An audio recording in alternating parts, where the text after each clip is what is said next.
ए अक्रम, तुला माहित आहे का? अरे आता माझं नशीब पालटलं. अरे माझ्या मुलाला 1.5 लाखाचा पॅकेज मिळाला. आता मी खुश आहे, एकदम खुश आहे, खुश आहे.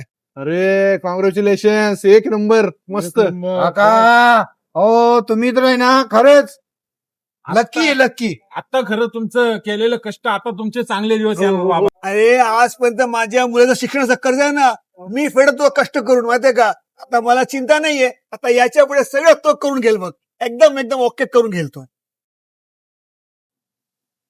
अरे ते काका ते शेतकऱ्याचे हो, हा. चल बघ.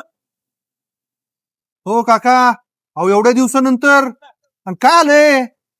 काय अवस्था केलंय? काय सांगू बाळा, मला वाटलं नव्हतं असं होईल म्हणून. कदाचित माझ्या नशिबामध्ये हेच लिहिलेलं आहे. हो झालं तरी काय, गेल्या महिन्यात ते इतकं खुश आणि आनंदित होते. माझ्या मुलाला लाखोचा पॅकेज भेटल्यावर मला वाटलं माझं नशीबच पालटलं. पण काय सांगू बेटा, आज त्या पोरांनी आपल्या बायको मुलांना घेऊन त्याने आपलं घरच बदललं.